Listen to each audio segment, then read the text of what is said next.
A ver, ¿qué pasaría si el jardín del Edén no fuera, digamos, un reino mágico suspendido en las nubes o algo así, sino una provincia polvorienta y, de hecho, muy real en el antiguo Irak? Sería un cambio total de perspectiva, claro. Y, ¿qué pasaría si ese famoso castigo del pecado original, esa condena de tener que trabajar la tierra con el sudor de la frente, fuera en realidad el trauma colectivo de nuestros ancestros cuando inventaron la agricultura? Pues literalmente cambia por completo la forma en que leemos la historia humana. Porque, hola a todos, hoy vamos a sumergirnos en los primeros capítulos del libro del Génesis, pero ojo, no como un tratado teológico. Exacto. La misión de nuestra inmersión de hoy es otra. Sí, la idea es tratar esto como el rompecabezas histórico, geográfico y literario más fascinante del mundo antiguo. Nos vamos a apoyar muchísimo en los análisis de Isaac Asimov, que con su mente analítica y científica, básicamente desarmó este texto para ver cómo funcionaban sus engranajes internos. Bueno, vamos a desempacar esto porque les prometo a quienes nos escuchan que hoy van a encontrar mapas del tesoro antropológicos increíbles. Pero para empezar a armar este rompecabezas, a ver, tenemos que hablar de las palabras en sí. Siempre llamamos a este libro Génesis, pero tengo entendido que ese ni siquiera es un nombre real, ¿no? Así es.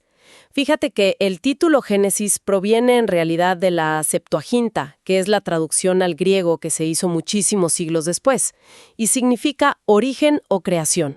O sea, los griegos le pusieron un nombre más descriptivo. Totalmente. Pero si retrocedemos al idioma original, al hebreo, la costumbre literaria de esa época era nombrar los rollos simplemente por sus primeras palabras. Entonces el título original es Bereshit. Bereshit, que significa en el principio, ¿verdad? Exactamente, al principio.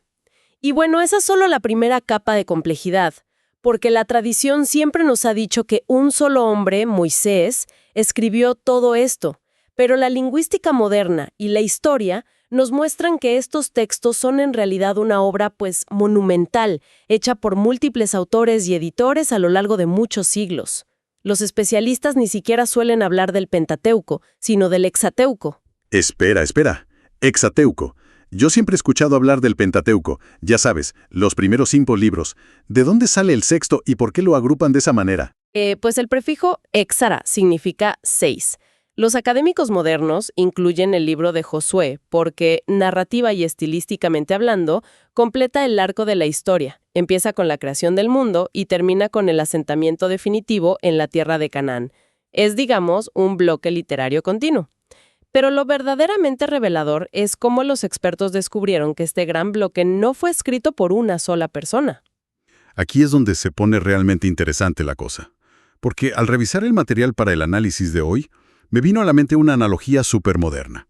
Imagínense un documento de Google compartido. Me encanta esta imagen. O, no sé, una página de Wikipedia sobre un tema político muy polémico. Y durante cientos de años, diferentes facciones rivales han estado editando esa misma página. Algunos añaden sus propias versiones, otros intentan fusionar 2 artículos distintos para, pues, no ofender a nadie, y a veces simplemente olvidan borrar los comentarios del borrador anterior. Tal cual. Dejan las notas al margen metidas en el texto final. Exacto. Pero, ¿cómo se dieron cuenta los lingüistas de que estaban ante un documento editado y no ante el texto de un solo autor? O sea, ¿cuáles fueron las pistas concretas? Las pistas están literalmente en las costuras del texto.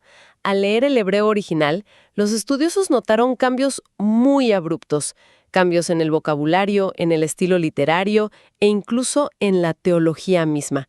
Y lo más evidente de todo es que hay historias duplicadas que si las lees seguidas, se contradicen. Claro, como las 2 historias de la creación. Exactamente. En el capítulo 1 tienes una creación cósmica, grandiosa, superestructurada. Y de repente, en el capítulo 2, la historia vuelve a empezar, pero con una creación mucho más terrenal basada en el barro. A esto se le llama la teoría de los documentos. Han identificado voces distintas, como el famoso documento J. Que entiendo proviene del reino del sur, de Judá, ¿no? Como del siglo IX a.C. Sí, aunque originalmente la letra J viene del alemán, por el uso del nombre Yahvé o Yahvé para referirse a la deidad. Luego, un siglo después, en el reino del norte, que estaba dominado por la tribu de Efraín, se escribió otra versión de la misma historia. A esta se le conoce como el documento E. ¿Y la E es por otra palabra para Dios? Así es, porque en lugar de Yahvé, en el norte utilizaban la palabra Elohim. Entonces la historia dice que cuando el reino del norte fue destruido, los refugiados huyeron al sur llevándose sus pergaminos. Y los sacerdotes del sur, pues para unificar a toda la población y no causar conflictos, tomaron el documento J y el documento E y los fusionaron. O sea, ¿es literalmente una fusión corporativa de la antigüedad? Tienes dos empresas gigantes con sus propias marcas, se fusionan, y el departamento de marketing dice, no podemos eliminar el nombre de ninguna de las dos sin enojar a los clientes, así que juntemos los nombres. Es por eso que a veces leemos Señor Dios, todo junto. Ese es un ejemplo perfecto de esa mecánica editorial. Señor Dios es la traducción de Yahvé Elohim. Pero ojo, la palabra Elohim esconde un detalle lingüístico fascinante que a muchos se les pasa. En el hebreo antiguo, el sufijo im indica pluralidad. O sea, es plural. Sí, literalmente. La palabra significa dioses, en plural. Pero, a ver, aquí me confunde algo. Si la religión hebrea es, digamos, mundialmente famosa por ser el pilar del monoteísmo estricto, ¿por qué los editores posteriores, que eran ferozmente monoteístas, dejaron una palabra en plural, que significa dioses, en su texto sagrado? Lo fascinante aquí es que el monoteísmo absoluto no surgió de la noche a la mañana, ¿sabes? Fue una evolución súper lenta. Las creencias primitivas en toda la región de Mesopotamia y Canaán eran puramente politeístas.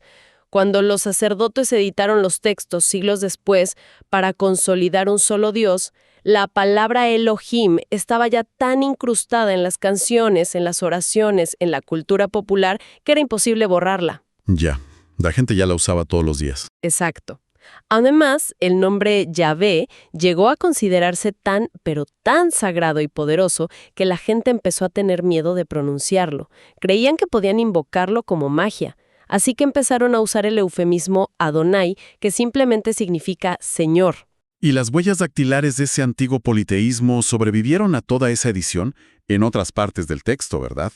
Porque hay frases que siempre me han parecido rarísimas, como cuando se construye la Torre de Babel y la voz narrativa de pronto dice, bajemos pues y confundamos su lengua. Hablan en plural. Sí, ese es un ejemplo clásico. O en el mismo Edén, cuando se dice, el hombre se ha vuelto como uno de nosotros. O sea, es el consejo de los dioses sumerios colándose por accidente en el documento final. Pues históricamente, todo apunta hacia allá, a la idea de una asamblea divina, que era algo súper común en las mitologías de los pueblos vecinos. Es cierto que algunas tradiciones posteriores intentaron explicar esto argumentando que era un nosotros majestático, como cuando habla un rey en plural, o que la deidad estaba hablando con sus ángeles. Claro, tratando de arreglarlo a posteriori. Tal cual. Pero lingüística e históricamente hablando, es claramente un remanente politeísta. Y lejos de restarle valor al texto, yo creo que lo enriquece. Nos permite ver a una religión en tiempo real, evolucionando y refinando sus ideas a lo largo de los siglos. Y esa misma evolución ocurre con el concepto del Shabbat, ¿no? El día de descanso. Porque en las fuentes vemos que, antes de que los babilonios conquistaran Jerusalén, pues casi nadie le daba importancia al Shabbat. Era una práctica muy marginal, sí. Pero después del exilio babilónico, se convierte en la regla más sagrada de todas. Y parece que los editores de esa época, los del llamado documento sacer o sacerdotal, básicamente reescribieron el inicio del mundo para justificar su nueva norma política, haciendo que el universo mismo descansara en el séptimo día. Es que el documento sacerdotal le añadió una estructura matemática e institucional a todo el texto. Tomaron conceptos que probablemente absorbieron o en los que reflexionaron durante su cautiverio en Babilonia, los purificaron de las influencias paganas, digamos, y los convirtieron en leyes inquebrantables para su propia gente. A ver, ¿y si estas facciones estaban editando los conceptos religiosos para que encajaran con sus realidades políticas del momento? Me pregunto, ¿hicieron lo mismo con los mapas? Porque siempre nos imaginamos los relatos antiguos ocurriendo en un espacio místico, así, sin coordenadas reales. Pero los textos mencionan lugares físicos. ¿Dónde estaba realmente el Edén? Para ubicarnos, primero debemos entender de quién estamos hablando. El texto menciona la creación del primer humano a partir de la arcilla. La palabra hebrea para referirse a la humanidad como especie es Adam, que está súper ligada a Adamá, que significa tierra o suelo. O sea, literalmente es el terrenal. Exacto. Y cuando habla de un individuo varón en específico, usa la palabra ish. A este ser de arcilla se le da vida a través del nefes, que es el aliento. Esta era la forma en que los antiguos entendían el misterio de lo que diferenciaba un cuerpo vivo de un cadáver. Si respiras, tienes el nefes. Lógico para la época. Y una vez vivo, este ser es colocado en un jardín. Pero ponle mucha atención a esto. El jardín no es el Edén. El texto dice explícitamente que se plantó un jardín en Edén, hacia el oriente. Ah, ok. Y si dice hacia el oriente, asumo que se refiere al oriente desde el punto de vista del escriba que está redactando esto sentado en Canaán. Pero a ver, si el Edén era un territorio más grande que el jardín en sí, ¿tenemos alguna prueba en otros documentos antiguos de que existiera un lugar real llamado así? Sí la tenemos, y es fascinante. El mismo relato bíblico, en el Libro de los Reyes, narra un momento en el que el imperio asirio asedia Jerusalén. Y los generales asirios, tratando de intimidar, presumen de todas las naciones que ya han destruido, y mencionan específicamente a los hijos de Edén que habitan en Telasar. ¡Wow! Telasar. Sí, y los registros arqueológicos asirios confirman que Telasar era una provincia real. Estaba ubicada a orillas del tramo medio del río Éufrates, a cientos de kilómetros al este de Jerusalén. Espera. O sea que el famoso paraíso perdido de la humanidad lleva el nombre de una simple provincia administrativa asiria en lo que hoy es Irak. A ver, al principio cuesta un poco asimilarlo. Lo sé, rompe un poco la magia inicial. Pero supongo que los nombres geográficos mutan enormemente con el tiempo. Pienso en cómo Asia era originalmente solo una provincia romana pequeñita, en lo que hoy es Turquía, y hoy nombra al continente más grande del planeta, o África, que los romanos usaban solo para una franjita del actual Túnez. Entonces, podemos deducir que la palabra Edén describía básicamente a las inmensas llanuras urbanizadas de Mesopotamia. Si conectamos esto con el panorama general, la etimología lo respalda por completo. En el idioma sumerio, que es la civilización más antigua de esa región, la palabra Eoden significa sencillamente llanura. Y por una coincidencia fortuita de la historia, en hebreo la raíz Edén suena exactamente igual que la palabra para delicia o placer. Oh, ya veo por dónde va esto. Claro, eso facilitó que con el paso de los siglos y las traducciones, la simple llanura ribereña se transformara en la imaginación popular, en el gran jardín de las delicias. Pero el texto intenta darnos coordenadas muy físicas y menciona 4 ríos principales: el Éufrates, el Tigris, el Pisón y el Gijón. Bueno, el Éufrates y el Tigris los conocemos todos, ¿no? Son las arterias de Mesopotamia, lo aprendes en la escuela. Pero aquí es donde la geografía a mí me confunde. El texto describe un solo río, que sale del Edén, y luego se divide en 4 brazos principales. Pero si tú miras un mapa de Irak hoy mismo, el Éufrates y el Tigris no se separan. De hecho, se unen en el sur antes de desembocar en el Golfo Pérsico. ¿Cómo pudo un río dividirse en 4? ¿O estamos buscando en el continente equivocado? Es una excelente pregunta y tiene que ver con la mecánica de los ríos. La respuesta está en la geología y en el paso del tiempo. Mira, los ríos Tigris y Éufrates arrastran cantidades monumentales de cieno y sedimento, desde las montañas. Como lodo y tierra, básicamente. Exacto.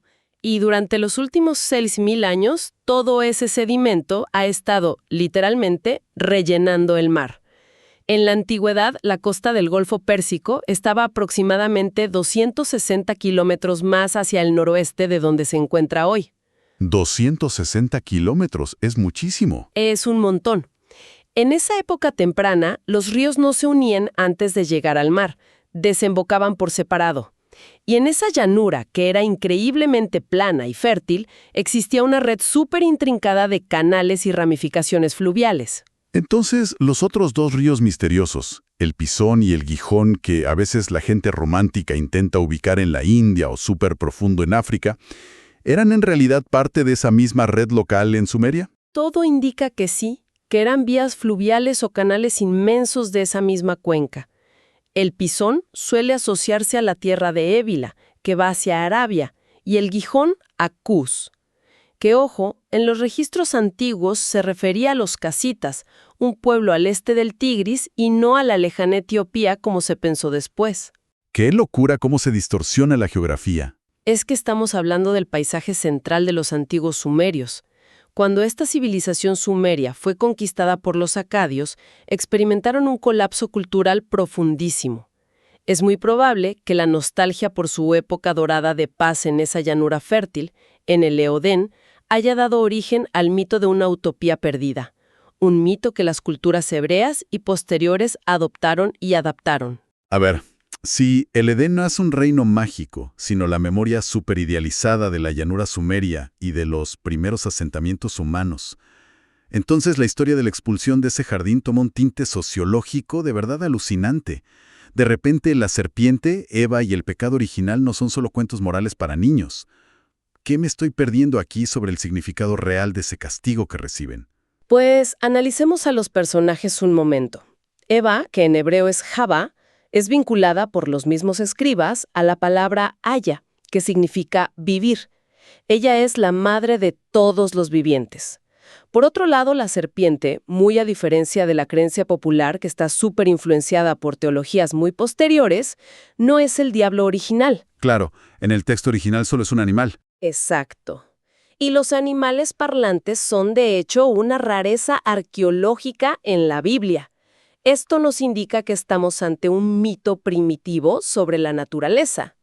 Pero el castigo es la verdadera clave de todo esto.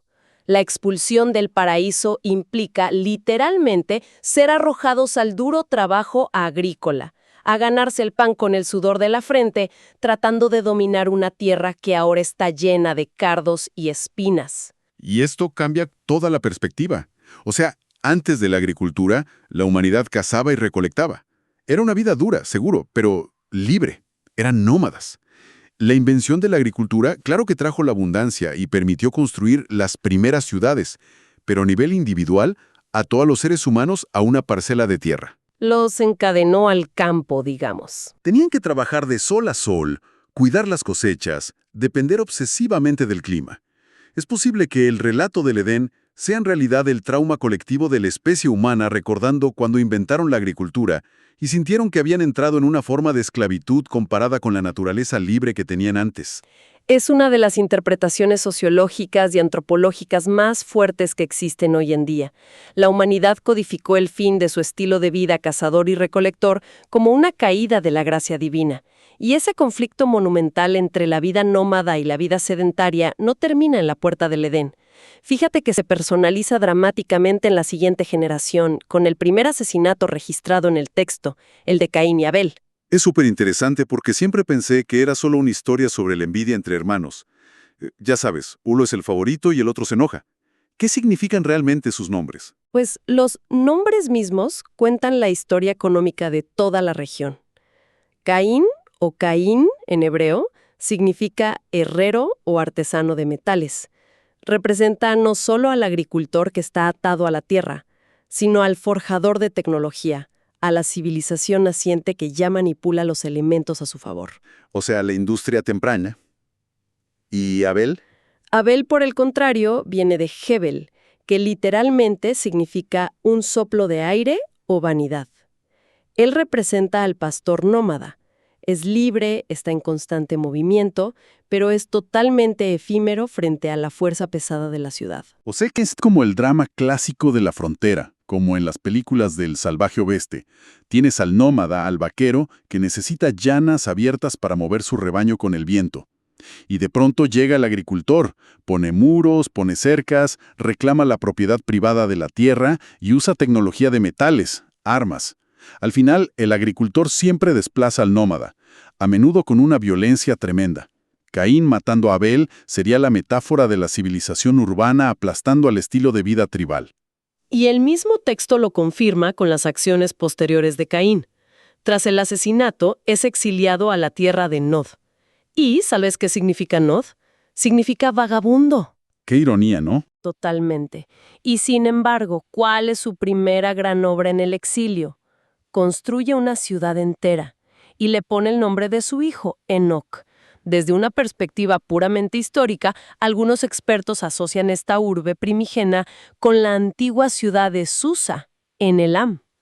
El linaje de Caín es el que procede a inventar la metalurgia del hierro, la música con instrumentos y la ganadería a gran escala.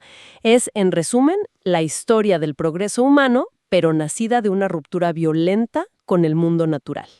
Qué fuerte. Pero claro, la civilización trae ciudades, las ciudades traen registros escritos para cobrar impuestos y demás, y con esos registros vemos una escala de tiempo que, francamente, a veces resulta incomprensible. Leemos sobre estos personajes antes del diluvio como Matusalén viviendo 969 años. Sí, las famosas edades antediluvianas. ¿Ah?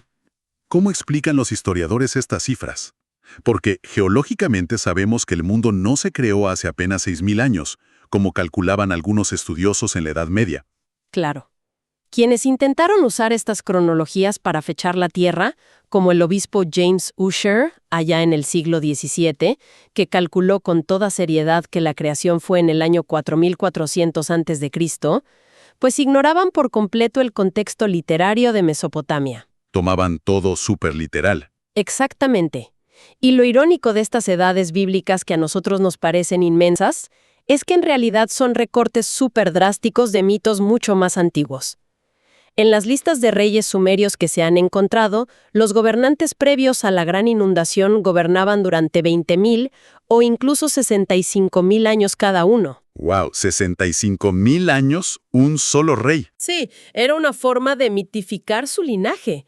Entonces, los sacerdotes hebreos posteriores, buscando darle un tono más histórico, más serio a su texto, redujeron drásticamente esos números gigantescos de los sumerios para hacerlos parecer, pues, un poco menos fantásticos. Recortaron decenas de miles de años, pero aún así dejaron pistas de los mitos originales. El caso de Enoc, por ejemplo, siempre me ha parecido fascinante. El texto dice que vivió exactamente 365 años antes de desaparecer misteriosamente, lo cual es casualmente la duración exacta del ciclo solar. Un vestigio innegable, fíjate, de la profunda influencia astronómica babilónica.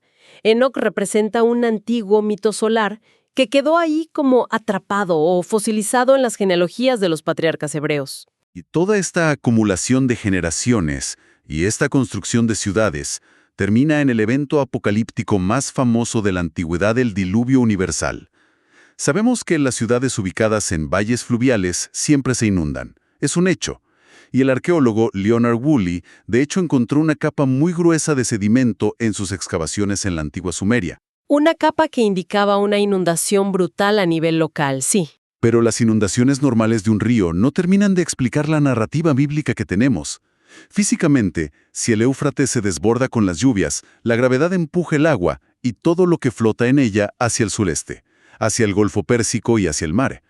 Pero ¿cómo es posible que el arca de Noé flotara en dirección contraria, río arriba, hacia el noroeste de la llanura? Esa es exactamente la paradoja que llevó a Asimov a buscar una explicación física completamente diferente.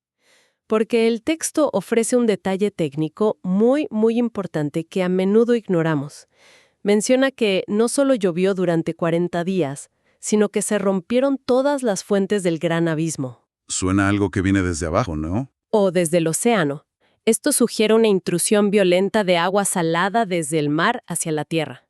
Entonces Asimov plantea la hipótesis de un evento catastrófico repentino, como por ejemplo el impacto de un meteorito enorme directamente en el Golfo Pérsico. Un meteorito. Estaríamos hablando de un megatsunami. Un tsunami de proporciones absolutamente colosales. Imagínate esto en un terreno que es esencialmente plano durante cientos y cientos de kilómetros. Una ola oceánica masiva, empujada con furia hacia el noroeste, arrastraría todo a su paso. Subiría por la cuenca del río y empujaría cualquier embarcación, o lo que quedara flotando, hacia las altas montañas que rodean la llanura norteña de Mesopotamia. Hacia las montañas de Ararat. Y aquí hay que aclarar rápidamente a nuestra audiencia que Ararat no es ese pico específico en la actual Turquía donde siempre salen noticias virales y falsas de expediciones diciendo que encontraron la madera del arca. No, para nada. En el lenguaje de la época en que se consolidó este documento, Ararat se refería a Urartu. Era un extenso y montañoso reino rival situado alrededor del lago Van. O sea, era toda una región. Exacto. El relato indica que el arca encalló en esa región montañosa de Urartu, impulsada por esta fuerza hidráulica increíble que venía desde el sur. Y esta catástrofe debió ser tan absoluta, tan destructiva para los habitantes de la cuenca, que borró su civilización de un plumazo. Cuando la historia fue transmitida a lo largo de los siglos por los pocos sobrevivientes que, recordemos, no tenían noción alguna de que vivían en un planeta esférico global, pues una devastación regional total se tradujo inevitablemente como la destrucción del mundo entero. Claro. Al igual que cuando los historiadores antiguos decían que Alejandro Magno había conquistado el mundo entero. Y, apenas dominaba una fracción de un solo continente. La falta de escala es lo que convierte un desastre masivo local en un apocalipsis universal. Es una cuestión de perspectiva histórica. Es simplemente increíble cómo, al quitarle a este texto antiguo la capa puramente teológica a la que estamos acostumbrados, descubrimos un tesoro invaluable de antropología, de geología y de psicología humana. Nuestro análisis de hoy nos ha dejado ver ecos de imperios asirios perdidos, la formación de deltas fluviales que ya no existen, la invención misma del hierro y la agricultura. Todo esto comprimido, fusionado y editado por facciones rivales a lo largo de cientos de años. Lo que esto demuestra, en el fondo, es la profunda y antiquísima necesidad humana de enmarcar nuestras grandes transformaciones tecnológicas y nuestras peores catástrofes ambientales dentro de narrativas épicas.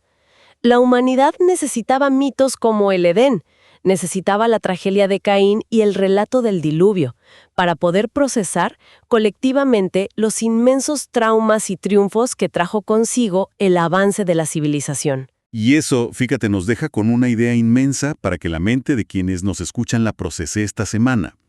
Porque si los antiguos escribas lograron condensar el trauma masivo de pasar de ser nómadas libres a ser agricultores urbanos estresados, y lo pusieron en la historia de una serpiente y la expulsión de un jardín mágico, ¿qué tipo de mitos fundacionales estarán escribiendo las civilizaciones dentro de, 5.000 años, para describir la transición actual de nuestra propia humanidad? Es una pregunta excelente.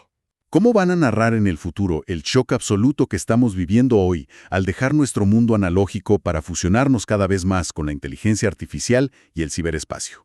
Tal vez, solo tal vez, para nuestros descendientes lejanos, nuestro torpe y desconectado mundo de hoy termine siendo recordado como un mítico y muy añorado jardín del Edén. Pues, ese es un misterio digno de nuestra propia época, ¿no crees? Totalmente. Y con ese misterio, agradecemos inmensamente a todas las personas que nos acompañaron hoy. Recuerden que si miramos los textos antiguos muy de cerca, siempre encontraremos que las herramientas de quienes los forjaron siguen vivas en cada palabra. Sigan preguntándose el porqué de todo lo que leen y nos encontramos en la próxima inmersión profunda.